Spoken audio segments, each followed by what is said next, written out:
All right, everybody, welcome to the video here for lesson number 4, the operations of polynomials. So the first thing we want to do is we want to look for distributing, we want to look for multiplying, and then once we see that, we've completed that, then we look to combine like terms. So take a look at this first one here. I see some multiplying that needs to happen. So if we do our distributing, this first expression stays the same, and we distribute that -4.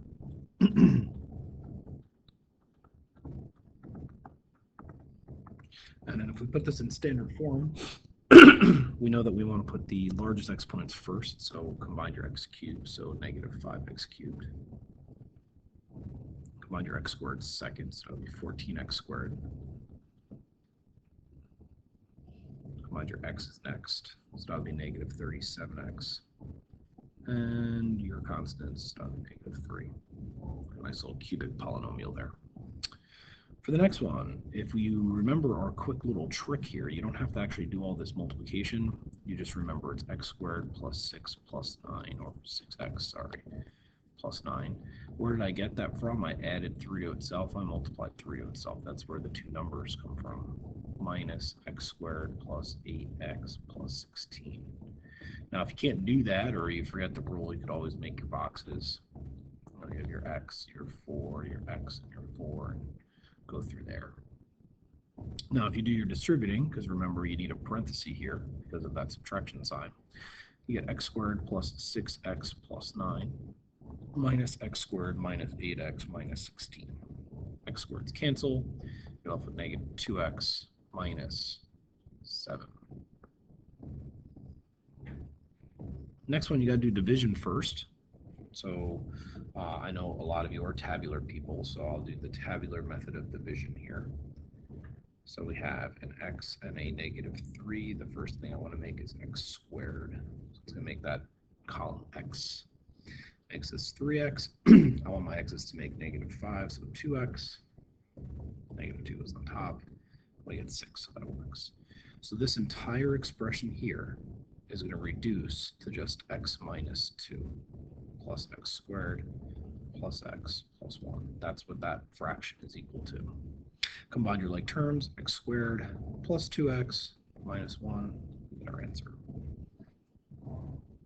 If you do your multiplying here, make your boxes, look for patterns. All right, we get x squared, -3x, -3x, and 9, right? But one of these is positive, so there you go. So my x's cancel, so I have x squared minus 9. These two multiplied together look just like these two multiplied together. So I'm going to say, well, guess what? Those middle terms are probably also going to move. So then if I do my distributing, x squared minus 9 minus x squared plus 16, x squareds cancel, and I'm left with just the number 7. Let's take a look at the last question. So the last question is taking a bunch of different polynomials here and asking you to do some algebra with it. So let's just write it out how they want it. So it wants us to multiply c of x times h of x. So that would be 3x squared plus 5x minus 1. And h of x, which is 5x minus 4, minus the subtraction of these two. So s of x, x squared minus 2x. Minus c of x, which is 3x squared plus 5x minus 1. Yes, I would expect you to be able to do something like this on your own. So we want to start with our parentheses. We're going to distribute. So this big parentheses is going to become x squared minus 2x minus 3x squared minus 5x plus 1.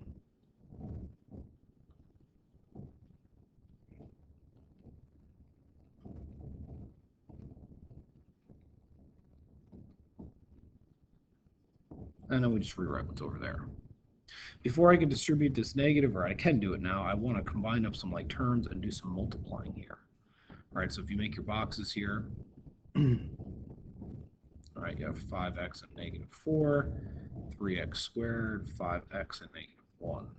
So we have 15x cubed, -12x squared, 5x squared, -20x, 5x, and positive 4. So this is going to become 15x cubed plus 13x squared minus 25x plus 4 minus x squared, right, distribute, plus 2x plus 3x squared plus 5x minus 1.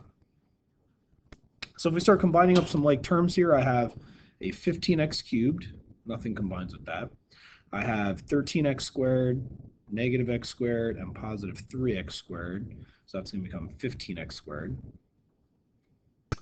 I have negative 25x, positive 2x, and positive 5x. That's going to give me negative 18x. And I have 4 and negative 1, which gives me positive 3. There you go. If you could do number 2, you could do anything I'm going to ask you to do regarding this putting it all together topic. Okay, so just using operations here is fine as long as we know how to combine like terms and just you're careful of your signs. That's the big thing here. All right, moving on, we will start doing polynomial identities and beginning to factor soon, so keep that in mind and look for a quiz coming up right around lesson 8 or lesson 9. I will let you know beforehand. Good luck with your homework, and I'll see you all tomorrow.